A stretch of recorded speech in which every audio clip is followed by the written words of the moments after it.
नामुदुन सल्ली अला रसूलिल करीम अम्मा बाद फ़ौज़ बिल्लाहि मिनश शैतानिर रजीम बिस्मिल्लाहिर्रहमानिर रहीम अस्सलामु अलैकुम वरहमतुल्लाहि वबरकातुहू।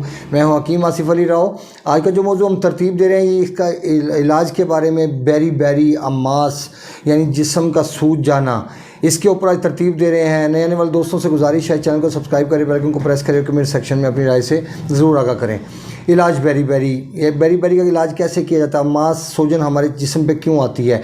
यह हमारे गुदूद जाज़बा के निज़ाम के एक्टिव होने की वजह से आती है।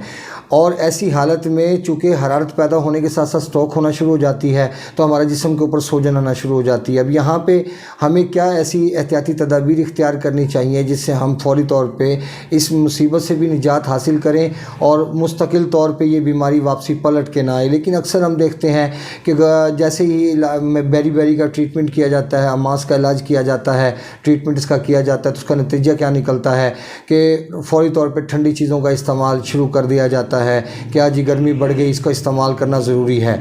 अब इसमें एक बात याद रखें कि जो मेडिसिन हैं, मेडिसिन में कभी भी शरबत इस्तेमाल ना करवाए जाएं। अगर शरबत की ज़रूरत पड़े तो एक शरबत है जिसमें सनामकी है, तुख्म कसूस है, चारे मगज़ हैं, इसमें गालबन एक चीज़ और भी है।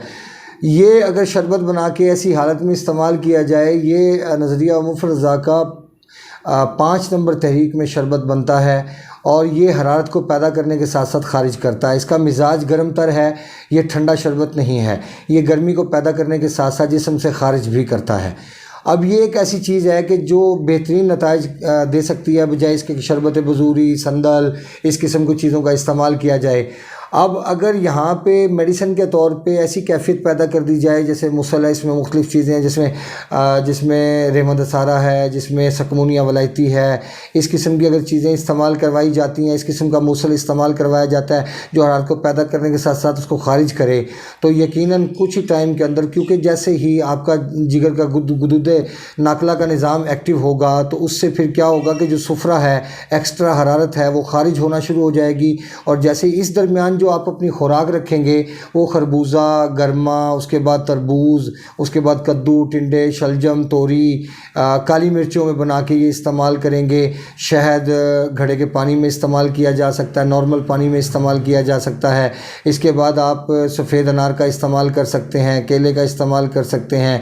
लेकिन ये चीज़ खुराक के तौर पे है, क्योंकि अल्लाह ताला का निज़ाम है कि जैसे ही आप एक अज़व की एक्स्ट्रा जो गलाज़त होती है या उसके गंदे मुताफ़न मादे होते हैं, वो जब आप उसको डिस्चार्ज करते हैं बॉडी से तो अगली तहरीक खुद ब खुद शुरू हो जाती है। यानी इंसान का जो दिमाग है वो खुद ब खुद उसको पिक करना शुरू कर देता है और फिर वो एक्टिव होना शुरू हो जाता है। जैसे ही असाबी निज़ाम एक्टिव होता है तो फिर ये निज़ाम आपका जो बिगड़ा था, जो अमास चढ़ा था, जो बेरी की कंडीशन आपके साथ पेश आई थी, वो खुद ब खुद ठीक होना शुरू हो जाती है और इंसान नॉर्मल कंडीशन में आ जाता है। उसके बाद फिर कैफियत को वहीं पे छोड़ना चाहे आप छोड़ दें अगर नॉर्मल कैफियत है, लेकिन अगर वो ठंड बढ़ चुकी है, कहीं सेक्सुअल प्रॉब्लम आ रहे हैं तो फिर आपको दिल को ताकत देना ज़रूरी होगा, फिर आप ट्रीटमेंट को स्टॉप कर सकते हैं। लेकिन जैसे ही अगर आप चाहेंगे कि सिर्फ ठंडी चीज़ें खा के ट्रीटमेंट को छोड़ दिया जाए तो ये मैं नहीं समझता कि ये मुनासिब अमल होगा, क्योंकि औरत है तो उसके लिए मुख्तलिफ़ कंडीशन सामने आएगी, पीरियड्स के मसाइल बन जाएंगे। अगर मर्द है तो उसके सेक्सुअल मसाइल सामने आएंगे।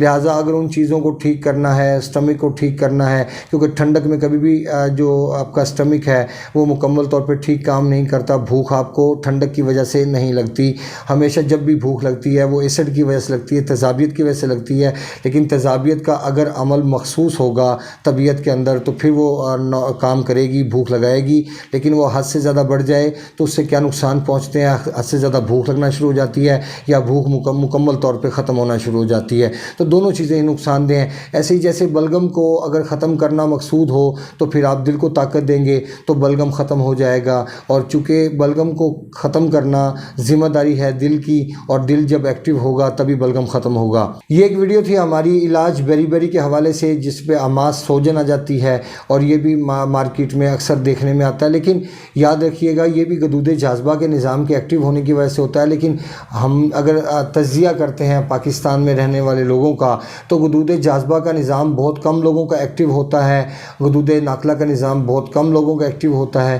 زیادہ تر جو دیکھنے میں آتا ہے غدود جاذبہ اور غدود ناقلہ کا نظام جو کہ خادم ہیں جگر کے، یہ بالکل سلو ہو جاتے ہیں۔ اس کی وجہ یہ بنتی ہے کہ ہماری خوراک ایسی ہوتی ہے کہ جو ہم مسلسل جسم میں حرارت کی کمی کرنے کا سبب بنتی ہے۔ اکثر لوگوں کو وٹامن ڈی کی کمی کا سامنا کرنا پڑتا ہے۔ مطلب وٹامن ڈی کی وہ اس چیز میں ہے جو سورج میں ملتا ہے آپ کو۔ سورج سے ملنے کا مطلب یہ ہے کہ وہ حرارت چاہیے باڈی کے اندر۔